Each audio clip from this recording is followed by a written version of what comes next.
Hello and welcome to this week's Women's Football Chat, the first one of these sit-down shows for a little while. The last couple of weeks has just been my summer knockout tournament, which has been very well received from what I can make out from the number of Twitter votes, so thank you so much for that. But we're now starting to gear up towards the new season.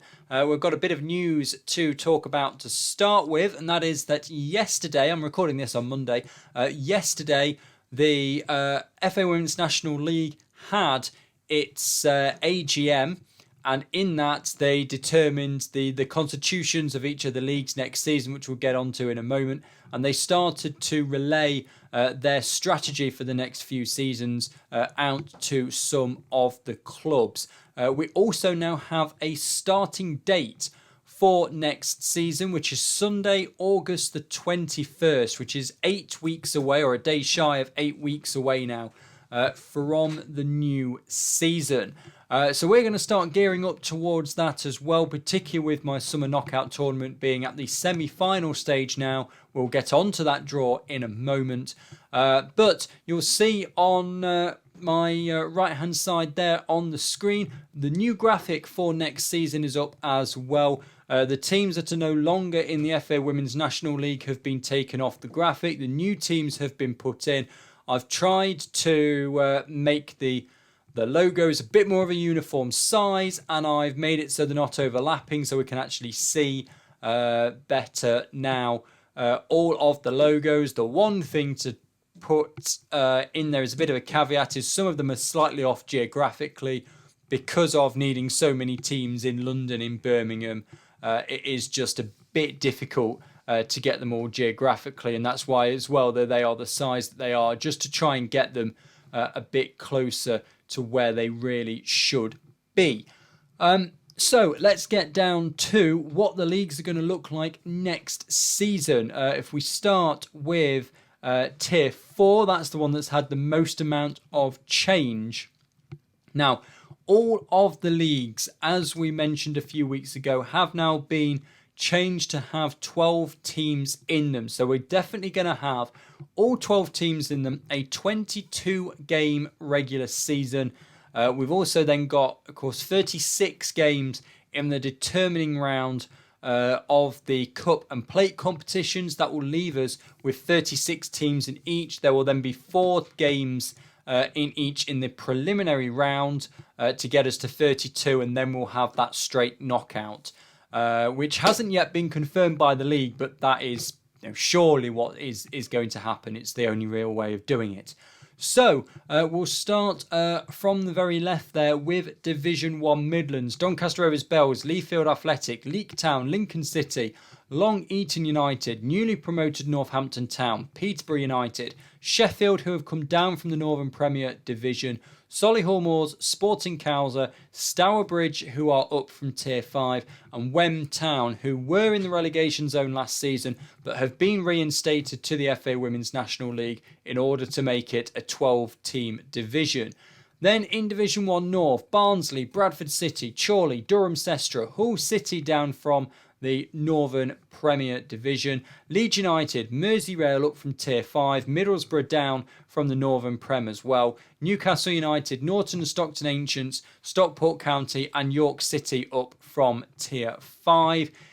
Now in the south it's a bit more interesting. We've had some lateral movement as well, which I suspected would happen, and was talking to other people such as Craig from Talking Woso, and we both came to this conclusion that this is likely to happen, and it has. So in Division 1 South East, we've got Actonians, AFC Wimbledon, Ashford Town, Middlesex, who promoted from Tier 5. Again, another note on that. They are the Ashford Town from Middlesex, which is why that's there in brackets. From now on, because they are the only Ashford Town in the FA Women's National League, I will just be calling them Ashford Town, just to make it a bit of a shorter name and just a bit easier to say and read out. And you will all know that it's the Middlesex Ashford Town. The two Cambridge sides, City and United. Now Chesham United have moved laterally. They were in Division 1 South West. They were the most eastern team from Division 1 South West.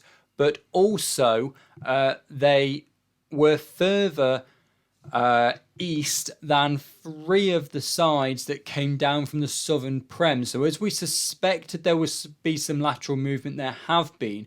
So Chesham United have moved from southwest into southeast, and Chelsea, who should, if you take the 2 down into each side from tier 3, should have been in southeast. They are in southwest. So that's what the L against Chesham means. We've got Hashtag United, Hounslow relegated from tier 3, London Seaward, Norwich City, Queen's Park Rangers and Wyndham Town up from tier 5. Then in southwest, we've got Bournemouth, AFC St Austell promoted from tier 5, deep in Cornwall there. Cardiff City relegated into tier 4. Exeter City, Keynsham Town relegated into tier 4 as well. Larkhall Athletic, Maidenhead United, Moneyfields promoted up. Portishead, Chelsea relegated from tier 3 and, as I said, moved laterally across. Southampton Women and Swindon Town. So in Division 1 Southwest, 6 of the 12 teams in that division are new for this season, which is going to make for a very interesting season, to say the least. Tier 3, this is kind of unchanged from when we last said it, but I'll run through them again now. We know the constitution perfectly. Fylde, Boldmere St Michael's, Brighouse Town, Burnley, Derby County, Huddersfield, Liverpool Feds, Loughborough Lightning, Nottingham Forest, Stoke City, West Bromwich Albion and Wolverhampton Wanderers in the north. Billericay Town, Bridgewater United, Cheltenham Town, Crawley Wasps, Gillingham, Ipswich Town, London Bees, MK Dons, Oxford United, Plymouth Argyle, Portsmouth and Watford in the Southern Prem Division. That then is all of the constitutions for next season. As I said, the league now just 8 weeks away. Let's turn our attention now then back to my summer knockout tournament. We're at the semi-final stage. The draw is coming up in just a moment. 4 teams left in it: Actonians, Chesham United, Stourbridge and Wolves. 3 teams from Division 4 and just 1 from the Northern Premier Division. We started with 72. We're over 6,000 votes now on this summer knockout tournament. So thank you so much for voting.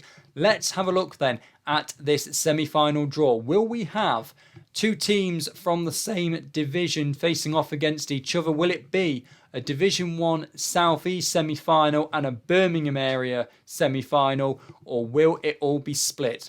Let's find out. Hello and welcome to this, the semi-final draw of my summer knockout tournament. Just 4 sides remain in the competition. 6 weeks ago when this started, we had all 72 and they've been eliminated thanks to your votes, and just these 4 sides remain. They are of Division 1 South East, Actonians, who are ball number 1, and Chesham United, who are ball number 2. Stourbridge of Division 1 Midlands, newly promoted Stourbridge, are ball number 3, and Northern Premier Division side Wolverhampton Wanderers are ball number 4. As always, once this draw has been made, the ties will be up on my social media channel at Chris_Gadsby on Twitter. You'll be able to vote for your favourite side and try to get them through into the final. This is the final draw of the summer knockout tournament. So I just want to say a big thank you to everyone who has voted over the course of the last month and a half. Over 6,000 votes have been cast across all of the ties so far. So a huge thank you to that and for the support. Let's get straight down to it then. It's the semi-final draw of my summer knockout tournament.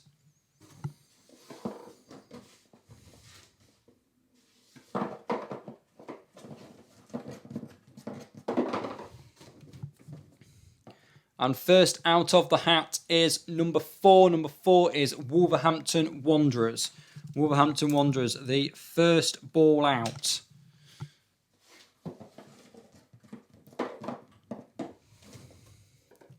And the second ball out is number 2. Number 2 is Chesham United. Chesham United, the next one out. So we will avoid a same division tie in the semi-final between Actonians and Chesham United. We also avoid, as that's number 1, Actonians out of the hat. We also avoid a all kind of Birmingham area semi-final between Wolves and Stourbridge. The next ball out is number 3, Stourbridge. Those are the semi-final ties. Wolverhampton Wanderers take on Chesham United and Actonians face Stourbridge. Voting will run until midnight on Sunday, and then we will know who our finalists are and who will be playing out for 3rd place. There we go then, the semi-final draw. Wolverhampton Wanderers taking on Chesham United and Actonians against Stourbridge. Those draws and those polls are now up on my Twitter page at Chris_Gadsby. So get voting. You've got until midnight on Sunday to try and get your team through to the final. It's looking, I mean, Wolves have been strong throughout this. They've been consistently getting a lot of votes. The teams that have come up against them have been putting a strong effort in, and if they'd have been drawn against pretty much anybody else, they'd have got through, but coming up against Wolves, they've struggled. Will it be Chesham who are able to overturn the strong victories Wolves have been having? Get voting for your favourite side. Now, next week, we've got the final and the 3rd place, whichever ties those end up being. And we'll have another sit-down show should anything else come out from the league, perhaps about their strategy or anything else such as that. But it might just be a case of a short one to announce the final and 3rd place draws. So that will do it for this week's Women's Football Chat. Thank you very much for watching. Don't forget to vote for your favourite side, and goodbye.